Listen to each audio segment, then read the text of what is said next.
Hi everyone, I'm Bhante Sujato and I'm here to talk to you today about the Visuddhimagga, the path of purification.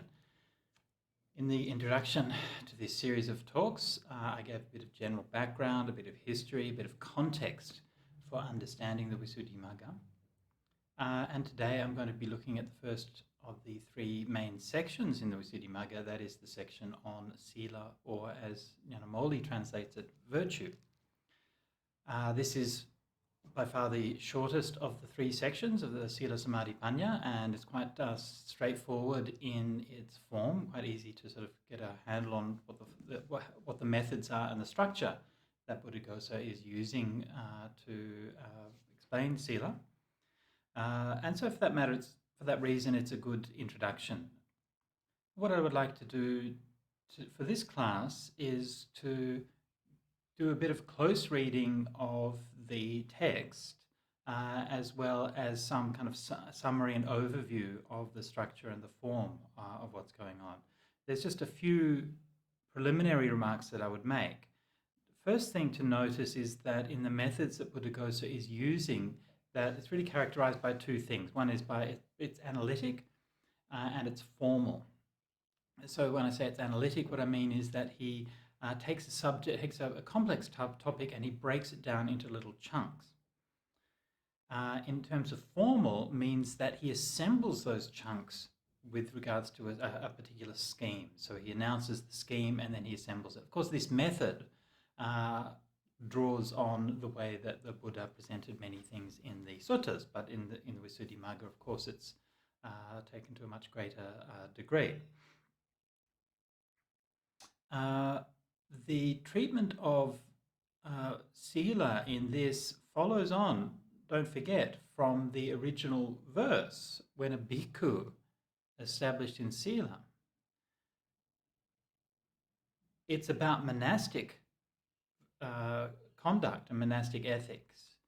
There is perhaps little here of interest or use for lay ethics, and little that's perhaps going to be very useful, at least in a direct way, for understanding many of the ethical issues and problems that face us. And as such, it has quite a limited purview. The focus is on establishing what is the right kind of conduct for a monk. As usual, nuns don't get much of a look in the text.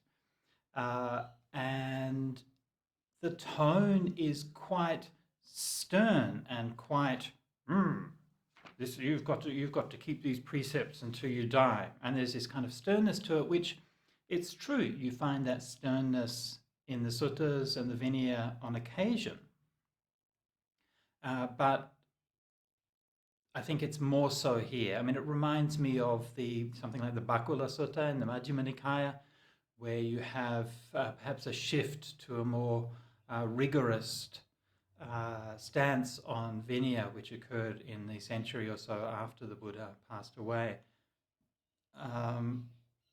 One thing that strikes me about this rigorous approach, I'm using rigorous here to contrast with laxist, as in the approach of people who don't really care about Vinaya. But one of the things that I've really noticed myself in monastic life is that when you have teachers who are very kind of strong and so on that kind of, that's what we all have to keep the rules and so on.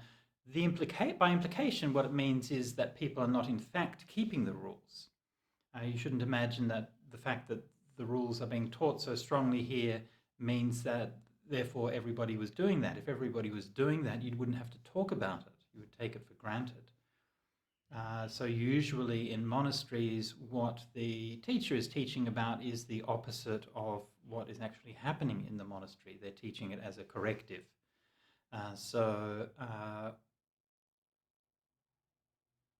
Buddhaghosa was, of course, teaching in an environment where Buddhism was well established, very wealthy, very well patronized, monastery with thousands of monks in it, supported by the kings and so on. And in those kinds of environments, it's very normal that the monks will forget about what's the purpose of their holy life. They get caught up in fame and prestige and, who's going to have the title, who's going to be recognized by the wealthy and so on. And so these kinds of teachings can often be a corrective to that kind of environment. Anyway, there's just a few preliminary remarks, but I want you to, the reason I mention that is because I want you to sort of try to appreciate the context within which Buddhaghosa is talking. As a historical text, we shouldn't be too forward about demanding that the text speak to us. And of course, it's nice if it does, right? We respond to it, oh yeah, that's meaningful to me. But it's not really the text's fault if it doesn't relate to what you're going through in your life. It wasn't meant to. It was written in another time and another place for another set of circumstances. So to listen to it compassionately is to listen to it by trying to appreciate what voice was being spoken to those people at that time.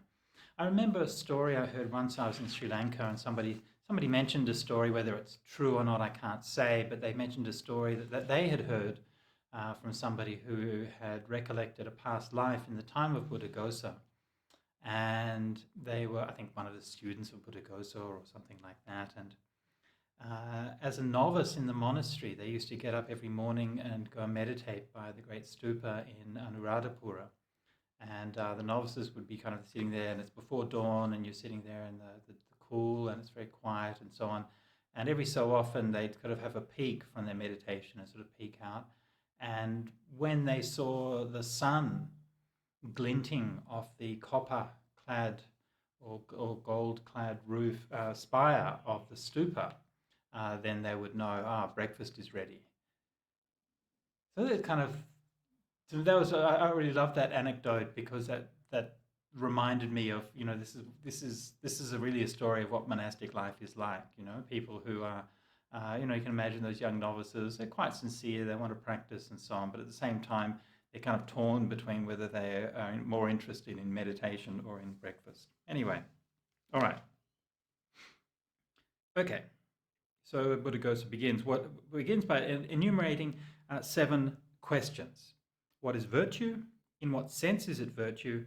I'm now on section 16 of the first chapter. What is virtue? In what sense is it virtue? What are its characteristic, function, manifestation, and proximate cause? What are the benefits of virtue? How many kinds of virtue are there? What is the defiling of it, and what is the cleansing of it? So here are the answers. So you can see what I mean about Buddhaghosa being an analytical and formal. Like, he's breaking down the question. He's saying, this is how we're going to do it. And then he goes back.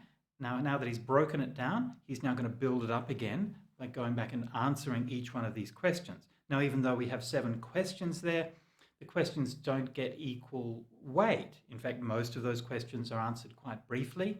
And while 1 or 2 of them, especially the one on how many kinds of virtue there are, in fact takes up the majority of the exposition. So to the first question, what is virtue? It is the states beginning with volition, present in one who abstains from killing living beings, etc., or in one who fulfills the practice of the duties. For this is said in the Patisambhida. What is virtue? There is virtue as volition, virtue as conscious concomitant, virtue as restraint, and virtue as non-transgression. So here Buddhaghosa is defining virtue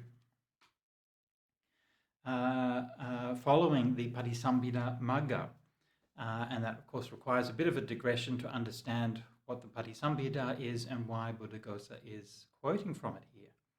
Now, most of those watching and listening will be aware of the suttas, and of course there are many of the books in the Theravadan canon which were written at a later date, and we will have heard of the Abhidhamma. Now, the Patisambhida is a book. It's a slightly unusual case in terms of its style and content matter and methods. It's very much an Abhidhamma work.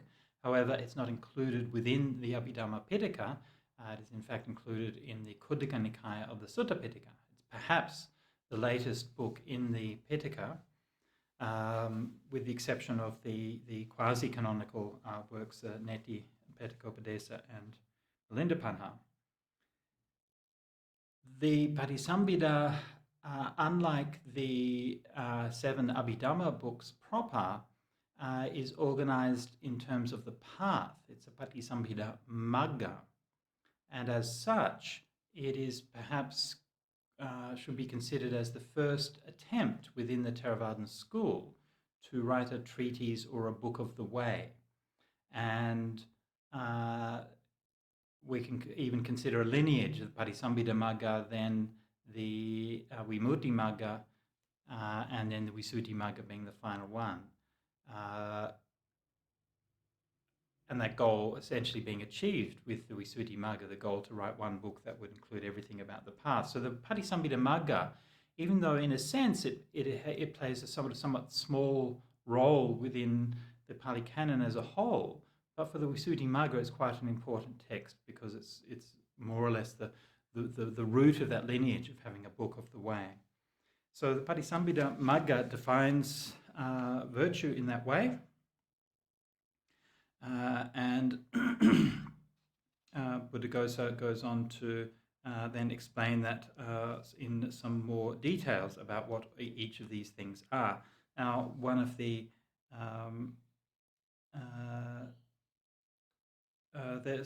there are both mental and physical definitions of virtue considered here. So traditionally in Theravada Buddhism or Theravada Abhidhamma, then sīla or virtue, the primary meaning, the basic meaning of it is our behavior. So it's about conduct. But of course, it's also to do with the mental states that's associated with the conduct. And in terms of our spiritual development, then the mental states which underlie the conduct are really what matters in terms of spiritual development. So it's considered under both of those heads here. So virtue as restraint should be understood here as restraint in 5 ways. Restraint by the rules of the Sangha, the Patimokkha, restraint by mindfulness, restraint by knowledge, restraint by patience, and restraint by energy. 5 kinds of restraint. So again, you can see this analytic method going further and further into it, breaking it down, and then giving sources for each one of those. Here in restraint by the Patimokkha is this. He is fully furnished with this Patimokkha restraint. Here a quote from the Vibhanga of the Abhidhamma. Restraint by mindfulness is this. He guards the eye faculty, enters upon restraint of the eye faculty. Common quote from the suttas. Restraint by knowledge is this. The currents in the world that flow, Ajita, said the Blessed One, are stemmed by means of mindfulness. Restraint of currents, I proclaim, by understanding they are damned. And the use of requisites is here combined with this. But what is called restraint by patience is that given in the way beginning, he is one who bears cold and heat. Again, being a quote from the suttas. And that which is called restraint by energy is that given in the way beginning, he does not endure a thought of sense desires when it arises. Purification of livelihood is here combined with this. So this 5-fold restraint and the abstinence in clansmen who dread evil from any chance of transgression met with should all be understood to be virtue as restraint. Now, again, just to sort of pause and notice Buddhaghosa's method here. As I mentioned in the introduction, one of Buddhaghosa's characteristics is his almost effortless mastery of the texts across the whole of the Pali Canon, and he will draw liberally from whether the Patisambhidamagga, the Vibhanga of the Abhidhamma, the Nikayas, and he's drawing and quoting from these in a quite a masterful way, consistently throughout the Visuddhimagga. In many ways, he sees his role as pointing to what are these passages in these earlier texts and how are they coordinated? How can we put them all together? So you can see he's not actually giving a huge amount of explanation around these things at this point anyway. He's mostly just saying, well, this is this idea of restraint, and then here are some examples of this that we're pointing from the suttas.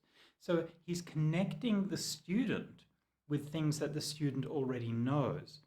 Right? You can see here that he doesn't feel the need to give all of these passages in full. In a way, it's almost like he's providing a link to it.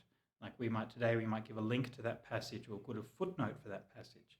So he's just quoting the first line of the passage and assuming that the student will either already be familiar with it or that they will go and study it or learn it from somebody who is familiar with it. Virtue as non-transgression is the non-transgression by body or speech of precepts of virtue that have been undertaken. This in the first place is the answer to the question, what is virtue? Okay, so this is the first section on what is virtue, and I won't sort of comment too much about this in terms of the answer of it, but just notice that there's not really any the question like what is ethics, what is morality, it's quite a profound philosophical question. In terms of what does it mean to say that something's good? Like why do we live a good life? What does it mean to be called to live a life of virtue as opposed to living a life of evil? And none of these kind of philosophical questions are really discussed here. He doesn't talk about what the meaning of ethical language is. He doesn't talk about how can we reconcile opposing values. He doesn't talk about for example, questions like individual ethics and what's good for myself as opposed to social ethics and what's good for society as a whole, and so on and so forth. So it's just a very, very kind of brief summary drawing upon that ancient text and just giving a few references for that, mainly focusing on those issues of monastic conduct. And the thing which I miss out from this explanation is the kind of the idea of positive virtue. In the suttas, you have something like, say, in the precept for not killing, it says he lives full of compassion for all sentient beings. And there's that idea of like aspiring to a state of purified or beneficent being that can lift you up and call you out to a higher state. Whereas to me, this exposition is very much more talking about the negative side of ethics, is about like the not doing things, the restraining, the keeping in from doing things. Anyway, so this is again, to remember the formalism of it, we had under the heading of virtue, we had 7 questions. We've now answered the first one of those questions of what is virtue. We're now going on to the second one. In what sense is it virtue? Brief one here. It is virtue in the sense of composing, sīla. So it's sīla in the sense of composing, sīla. And sīla is quite a rare word, but it's given here as a kind of punning etymology for the word sīla. What is this composing? It's either a coordinating, samadhana, meaning non-inconsistency of bodily action, etc., due to virtuousness, or it is an upholding, upadharana, meaning a state of basis, adhara, owing to its serving as a foundation for profitable states. For those who understand etymology, admit only these 2 meanings. Others, however, comment on the meaning here in the way beginning. The meaning of sīla is the meaning of head, siras. So sīla means siras, as a head. The meaning of virtue is the meaning of cool, sītala. All right. So Buddhaghosa here is offering an explanation where he is trying to give you a sort of a common feature, a common characteristic by which we can understand sīla. And there's really 2 things that he's pointing to here. One is the non-inconsistency. And this is a very interesting point, and this, I think, relates to what we would think of as something like, say, hypocrisy or a lack of integrity in ethical action. That is to say, if you act in one way, but your beliefs and values are another way, or you act in a way that is generous and kind in one case, but malicious and cruel in another case, or if you are somebody who believes in renunciation and letting go, but your behavior is towards accumulation of things. And so this is this kind of inconsistency, or even if it's conscious. Like I think that all of us have this inconsistency to some degree. Like we try to fit our values onto the world to live in the way that we think is good, and we probably try and fail to do that to some extent, and that's the path to reconcile that. If you do it consciously and deliberately, of course, then this is more hypocrisy. And then the upadharana is a state of upholding your precepts, and there's a certain strength to that, like a certain sense of like keeping one's vows or being protective about one's boundaries, knowing that there are lines that you won't step over. It's very easy to, in moral life, I think that we can have the two extremes. One extreme is that everything's just dominated by rules all the time, and you can become very rigid and inflexible. On the other hand, if you don't have any rules and don't have any principles, then, well, it's easy for one compromise to lead to another, and you can end up turning around and thinking, I'm not doing any of these things that I actually believe in anymore. Now, what's interesting about this little passage is how Buddhaghosa gives in this very kind of, I think, slightly passive-aggressive phrasing that he uses here to criticize some teachers. For those who understand etymology, admit only these two meanings, right? So if you actually know what's going on, they're the meanings that are correct. Others, however, okay, mysterious others. So this phrasing is what Buddhaghosa uses when he's quoting from opinions that might be in the commentaries before him, remembering that he's editing and translating from many different commentaries, or it could potentially be like just an opinion which has been heard about or something which certain teachers have said, but most likely it's probably an opinion which is found in one or other of the commentaries there. And so what these other commentaries are doing is that they're giving more imaginative, embellished explanations of sīla, connecting sīla with the word siras to mean head, because it's the head of the good qualities, or they connect it with the meaning of sītala, to be cool. And both of these, of course, are not really correct. They're more etymologies, they're just kind of puns. So Buddhaghosa's being a bit sort of gently critical of those who were too loose in their language. All right, so this is in what sense is it virtue? Now, next one is in what are its characteristic, function, manifestation, and approximate cause? Okay, so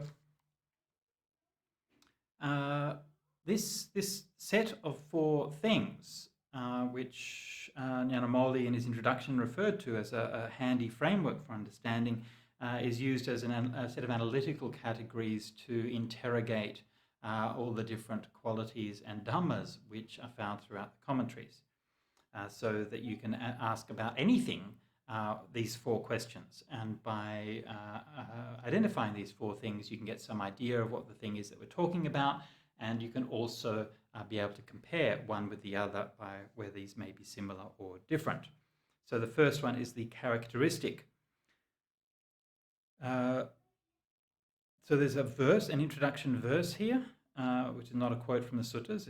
It's an actual verse in the text. But reading from the prose, just as visibleness is the characteristic of the visible data base, even when analyzed into the various categories of blue, yellow, etc., because even when analyzed into these categories, it does not exceed visibleness.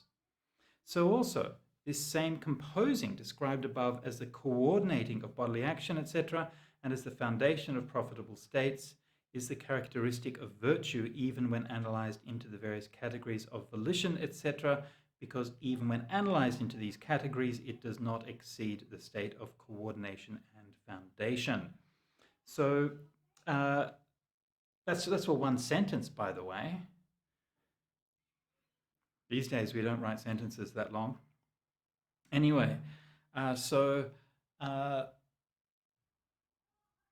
think pointed here should be clear enough, so that just as visual data has a characteristic that you can see it, no matter what kind of thing that you're seeing, it's all visible. So sīla has that characteristic, which is the common thing to all of it, which is a state of coordination and foundation. All right, so its function has a double sense: action to stop misconduct, and achievement as to the quality of blamelessness in virtuous men. So these are the functions. The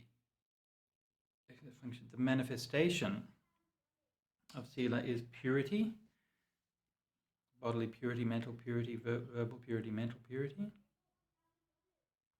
And its proximate cause is said to be hiri otapa, conscience and prudence.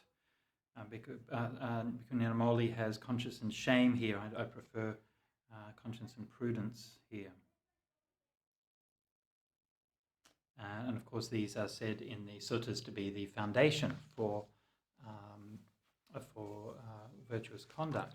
So the idea of proximate cause means the reason why this is being mentioned is because in Buddhism, things are always said to have complex causes. Things don't arise just because of one thing, they arise because of many things. And so having sīla, having good virtue, comes from, there are many things that support virtuous life and virtuous conduct, but the immediate ones, the ones that are most directly responsible for virtuous conduct are hiri otapa, or conscience and prudence. Okay. So that one's pretty straightforward. Now we now go on to the question number 4. What are the benefits of virtue? So again, by thinking of virtue in terms of its benefits, is very much in line with what the suttas and very much how the Buddha would present it. And it's interesting that this is a way of talking about virtue, talking about ethics, which is quite distinct from the Western philosophical tradition. I mean, when I studied philosophy of ethics, this was not a question that was really discussed at all. And why do we keep it? What's the point? What do you actually get out of it? So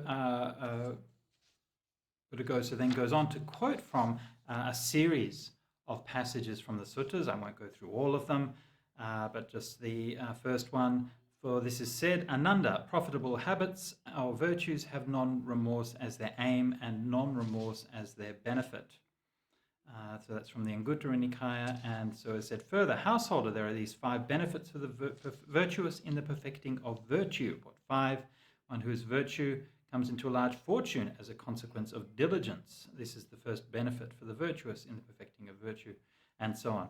So here obviously is an exception to what I said before about that this is largely monastic ethics. It's not to say it's completely monastic ethics, but the emphasis is on monastic ethics. But here obviously we're finding quoting from the suttas on lay ethics as well. Following that series of quotes from the suttas, Buddhaghosa then presents a long series of verses which are not referenced here. I guess that they are probably original to this text or unique to this text, whether Buddhaghosa composed it himself or whether he found it in one of the commentaries that he was drawing on. It seems unclear. Although perhaps the fact, anyway. But it's a nice set of verses. Yeah? Dare anyone a limit place on benefits that virtue brings, without which virtue clansmen find no footing in the dispensation. No Ganges and no Yamuna, no Sarabhu Saraswati, or flowing Atiravati, or noble river of Mahi, is able to wash out the stain in things that breathe here in the world. For only virtue's water can wash out the stain in living things. No breezes that come bringing rain, no balm of yellow sandalwood, no necklaces beside or gems or soft effulgence of moonbeams can here avail to calm and soothe men's fevers in this world. Very nice verses, and I should just say that to this day, I think Venerable Nyanamoli remains the greatest of the Pali translators in terms of his translations of verses. Okay, now on to this question number 5. So we've dealt with those first 4 questions, and as intimidating as this book can be and somewhat difficult to get through, if we sort of break it down into these sections and then we see how the different parts are relating to each other, take it little bit by little bit, then you can see actually it all kind of makes sense. And this is one thing that is definitely true about the Visuddhimagga. It does make sense. And there's a lot of care and thought that's gone into it. So if you're reading it and you're struggling to see how it all works, how to get a footing in it, just start gradually. Start with the small things at the beginning, connect the dots. From this section goes to that section. Here he's asking the question, there he's answering it. And you'll find that the structure is all very, very carefully thought through. Now here we're answering the question what kinds of virtue there are. So this is the fifth of the 7 questions that were asked at the beginning. Now this is beginning on this edition, page 10, and this goes up to page 51. So the next 40 pages deal with answering this question. So very much longer. Many of the other questions were dealt with in a paragraph or two, and now this one has 40 pages. So obviously we're not going to go through all of those 40 pages in detail. So I'll just mention a couple of salient points here. He begins by listing some pairs, some triplets and so on. This again is following very much the Abhidhamma method, drawing on earlier treatment in something like the Anguttara Nikaya, where things are organized according to number. Okay, so begin with pairs of things. And this is a mnemonic device. Then, having given those pairs of things, he then proceeds to give examples and explanations of each of those different ones. All right, so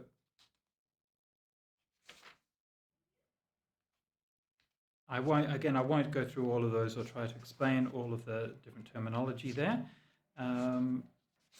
But what I might do is skip ahead. And one of the things that we find here is that in addition to the purely analytical material, which Buddhaghosa was giving earlier, as well as the quotes from suttas and earlier texts. So we find those things continue, but we also find the introduction of a fairly large number of stories and anecdotes which are coming in this passage. So that the text is kind of, I guess the text is kind of relaxing a bit, it's kind of spreading out, allowing some more playful or creative ways of explaining things rather than strictly just referencing things in the suttas. The stories that are given in the Visuddhimagga and the commentaries generally very often will draw on the experience of monks and other followers in Sri Lanka. So these were things which were anecdotes, tales, legends, and so on, from a bit difficult to pin down the exact time. Nyanamoli has some discussion of that in the beginning, but certainly we can say it was some centuries before the time of Buddhaghosa. So these would have been stories that were contained in the commentaries that Buddhaghosa was using. And look, let's not get too kind of extreme one way or the other with these stories. Are they true? Are they real? Did they happen? Who knows, right? If you have a TARDIS, you can go back in time and check out what was going on in those days. And maybe some of these things happened and maybe they didn't happen. Maybe they happened exactly as it said there in the text. Maybe in some cases they didn't. Who knows? I don't know, and nor do you, and nor does anybody else, although they might like to imagine that they do. So some of the stories we find things happen that are quite incredible, quite amazing. And you know what happens in this world? There are incredible and amazing things happening every day. So I'm not going to rule something out because it seems amazing. At the same time, though, some of them do seem a little bit hard to take on very literally. Anyway, let's have a look at a couple of these stories, just as examples of the kind of stories which Buddhaghosa is drawing on and presenting. Let me see. I should have put this in there beforehand.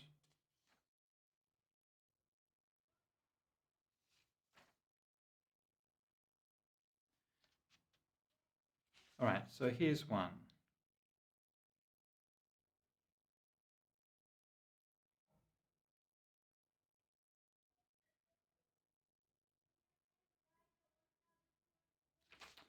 Um,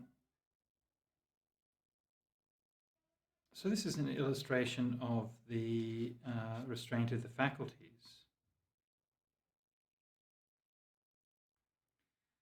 So the elder Mahamitta, I don't know who the elder Mahamitta was, but the elder Mahamitta's mother was sick with a poisoned tumor. Perhaps she had cancer or something like that.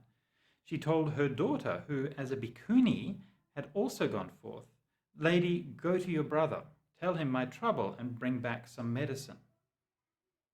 So she went, that is to say, the bhikkhuni who was the daughter went and told him. The elder said, "I do not know how to gather root medicines and such things and concoct a medicine from them. But rather I will tell you a medicine.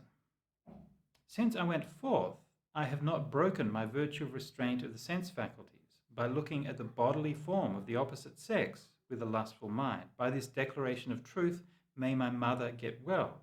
Go and tell the lay devotee and rub her body."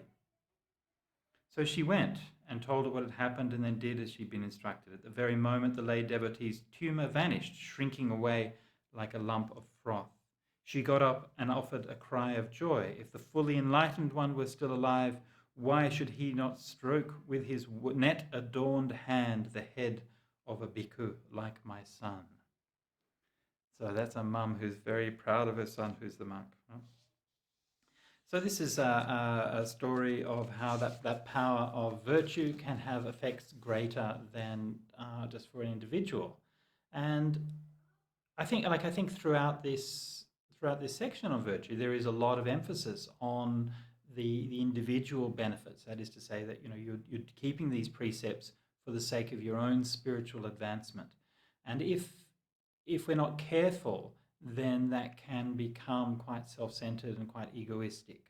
And so what I think passages like this are showing is that the power of virtue and the power of sīla is something which spills over. Again, whether this is something that literally happens in that way or not, it's kind of really not the point. The point here is that the power of that virtue which we are developing, we as human beings are developing, is something which has unexpected and unexplained effects on all of those around us. Around about section 65, there's a passage in the suttas where it talks about pursuing gains with gain, and this is found in the idea of the monastic virtue, and there's an explanation of it here, quoting from the Mahani Desa.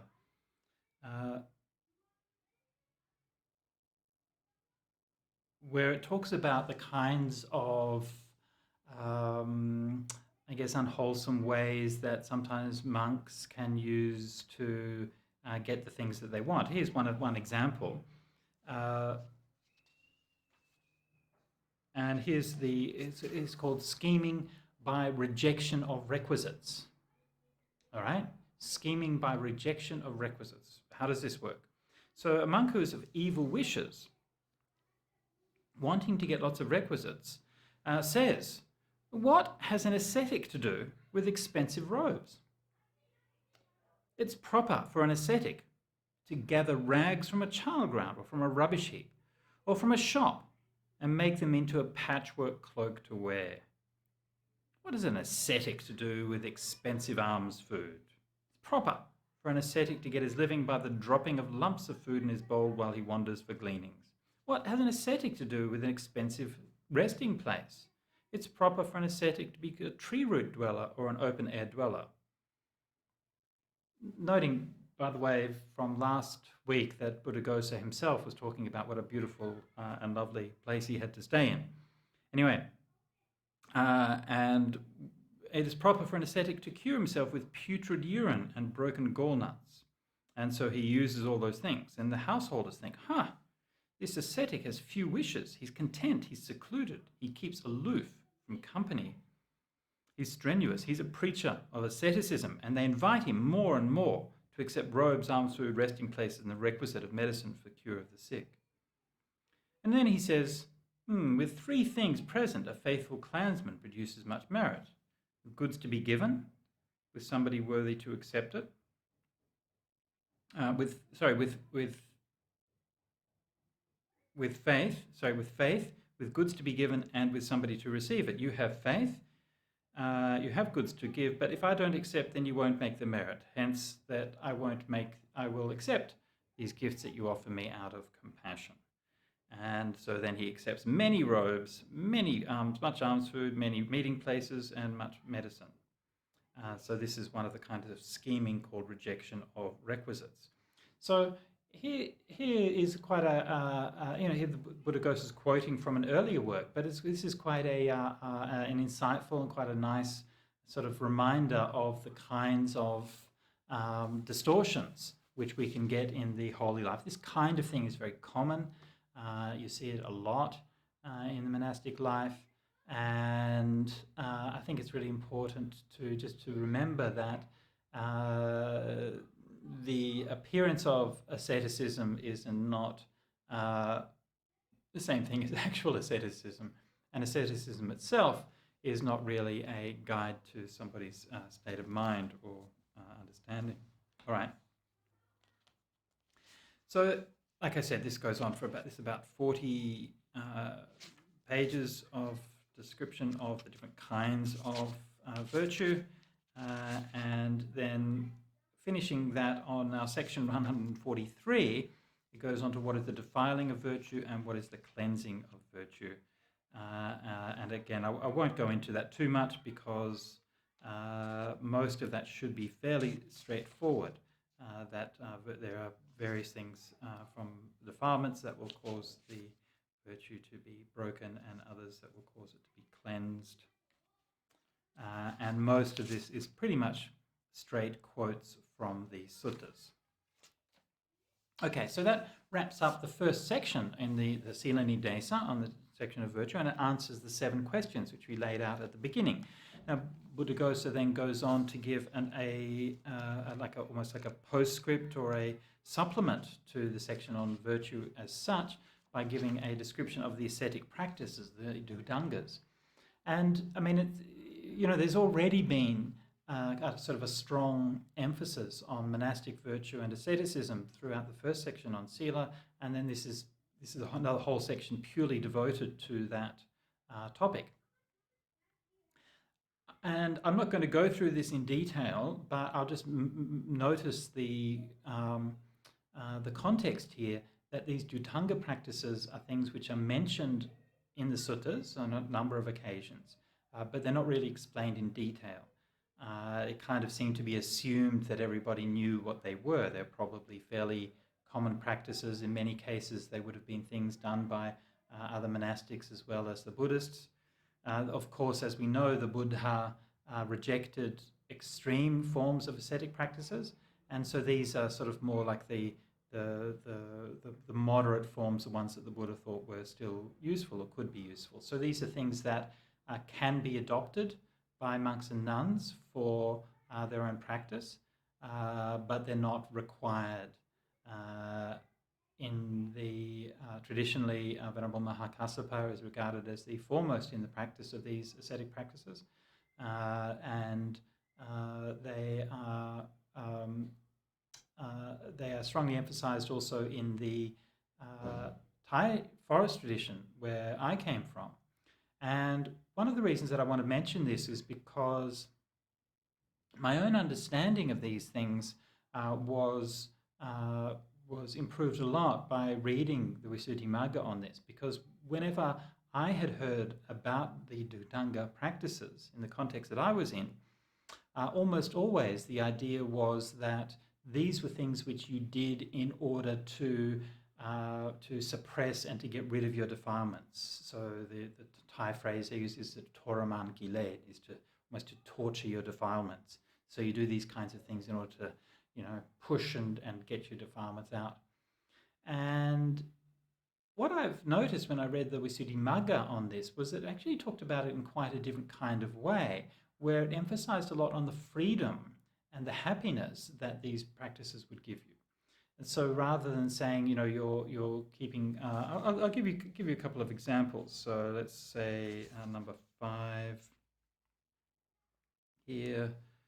Where are we now? Bowl food eater. Okay.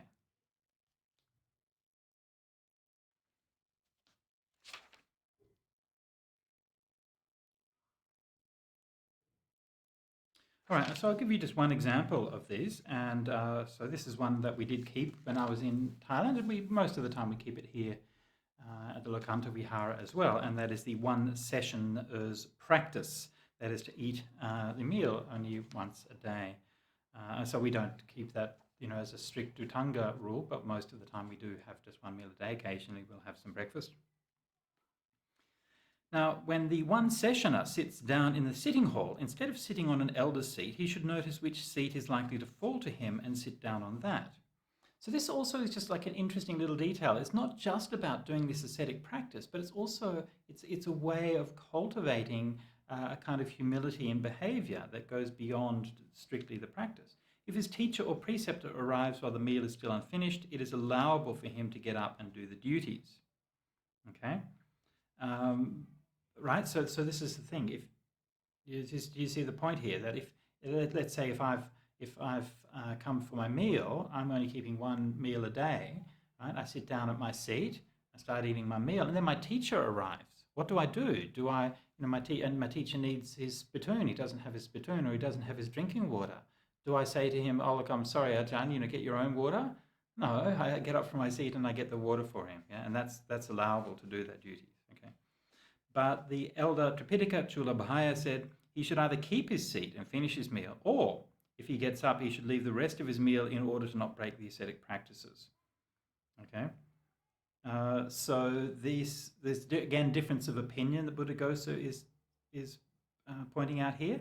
And so one of the monks is a bit more hardcore. So Venerable Chula Abhaya is basically saying that if you have to get up to get a glass of water for your ajahn, then you can't keep on eating, even if you've only had a couple of mouthfuls. Then that's it, you're finished for the day. All right, so this too has 3 grades. Hearing, one who is strict may not take anything more than the food that he's laid his hand on, whether it's little or much. And if people bring him ghee, etc., thinking the elder is eaten nothing, while these are allowable for the purpose of medicine, they are not so for food. All right, so whatever you have at that session, right, you get one session, that's it. You can't have anything more. People want to put more in your bowl or offer you more, you have to refuse it. The medium one may take more as long as the meal in the bowl is not finished. Okay, so if I'm still eating, people offer me more, then I can take it. And the mild one may eat as long as he does not get up from the seat. So I can stay there all morning if I like, and people can keep on coming and bringing me food, and you can eat for 6 hours a day, and that's fine. You're still keeping the one meal a day practice. Okay, the ascetic practice is broken at the moment when the meal has been eaten at more than one session. That's the breach. Now the benefits are these. He has little affliction and little sickness. This is something that the Buddha himself also mentioned, that by eating once a day that he had little affliction and little sickness. Of course, this depends, right? Some people, it's not good for their digestion, or they find it hard to deal with eating once a day. But for many people, it is actually a very healthy way to eat, because you're not sort of continually overtaxing your digestive system. You give yourself a time to rest. And here at the Lokanta Vihara, both Venerable Akaliko and I are blessed with having strong digestion, so we are very happy keeping this practice. He has little affliction, a little sickness. He has lightness, strength, and a happy life. There is no contravening rules about food, about what is left over from a meal. So there's various kind of complex Vinaya rules about what you can eat and when you can't eat something that's been left over, and these kinds of things. So if you keep this one session meal, then you don't have to worry about those things. Craving for tastes is eliminated. Okay, so this is that kind of that negative side, that you're reducing your desire for food. His life conforms to the principle of fewness of wishes. Right? So the benefit is that you're living by aspiring to those principles of fewness of wishes, which were praised by the Buddha. So this is giving you this kind of nice list of very kind of positive benefits about eating just one meal a day, and that kind of sense of freedom and that sense of just simplicity of life is a great benefit from keeping that practice. So this is just something that I thought I'd mention, because I'm always very grateful to the Visuddhimagga, because it helped me to understand that these ascetic practices are not just about sort sort of curbing your desires and suppressing your desires. I mean, that's part of it, but it also has a sense of giving you a gift of freedom and simplicity.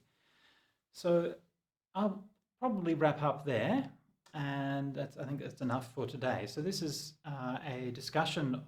this has been a discussion of the Sīla Nidesa, the chapter on virtue or ethics from the Visuddhimagga. And in this discussion, I've tried to point in some degree to the methods and the manner in which Buddhaghosa is working, how he is drawing upon materials that are present to him, the old commentaries, the Abhidhamma texts, the suttas and so on, and synthesizing those into a more systematic form. And that method that he's using, as I said before, is dominated by analysis and by an analytic and a formalistic method. That is to say, analytic method means he's breaking things down so that we have like one small chunk at a time. And the formalistic method is to put things back together, to arrange it according to a formal scheme. And then he'll announce what the formal scheme is and then explain what each of the things in that scheme is in turn. And so by doing this, it takes a very kind of large and complex mass of material which he's inherited throughout his tradition and presents it in a much more digestible form so that it can be studied for students. And so this is the strength of this approach, this commentarial approach, is that it helps a student to get a perspective on a rather, the whole scriptural tradition can be quite intimidating to where do we begin, where do we start. So this is giving us an idea of like what are the central passages, what are the core things we need to know under these headings, what are some of the crucial ideas and stories which we need for that kind of thing. So as I said before, it's not a text that is given to like personal reflections or to meditative or philosophical insights about the thing that he's discussing. That's kind of not his purpose. It's more encyclopedic in aim. It's about organizing and categorizing material. Personally, I think that this way of treating ethics has a mixed heritage. On the one hand, it does preserve those virtues of contentment and restraint, which are absolutely critical in Buddhism, and I believe are critical for the world at large today. That it's our lack of contentment, our lack of restraint, which has been underlying so many of the problems which we're facing today, from climate change, overconsumption, inequality, and so on. So there's that strength and that focus on those things, and in the clarity and mastery with which Buddhaghosa draws on the materials that he has. However, I think that there's also a limitation in the text in that because it lacks that philosophically reflective dimension, then it is tending to wrap these things up in a bow of finality, so that there's this kind of static ideal of good and best conduct, which lacks a sort of sense of resilience and flexibility. It doesn't give us a lot to in terms of how do we apply that, how do we interpret that, how do we then cope with the different kinds of moral dilemmas, ethical questions that we're facing today. So this is not giving us a huge amount of help in those areas. Arguably, that's not the purpose of the Visuddhimagga, so it's not necessarily the Visuddhimagga's fault that it's not doing that. However, I do believe that it's a limitation or a flaw within the tradition that we can tend to, because we tend to think that all of the answers are wrapped up and unanswered within these ancient texts, that therefore we lack a sense of responsibility to be able to take charge of what is right and what is wrong. Ultimately, the one who knows what's right and what's wrong is you. And the answer to what is the right thing to do is not to be found by referring to an ancient text, but it's to be found by listening to your own heart. As the Visuddhimagga itself pointed out, that conscience and prudence, hiriyottappa, is the foundation for all moral conduct, not studying ancient texts, okay? So studying ancient texts can help to clarify ideas. It can help us to organize the material and the stories and principles and precepts that we've heard. But the real essence of a life of virtue is to be found in your own heart. How do you live? How do you listen to that voice which is telling you what's right and what's wrong? How do you resolve it when there are seemingly incompatible values which are pushing one way and the other? These are questions which can only be answered through a living and reflective experience, and they can't be just pulled from an ancient text in that way. So these are some thoughts and some reflections on the first chapter of the Visuddhimagga, the chapter on ethics or virtue, and I'll leave it at that. And for the next section, we'll be looking at what's probably the most interesting to me section in the whole of the Visuddhimagga on samadhi or immersion. So thanks so much for your attention, and I look forward to the next talk.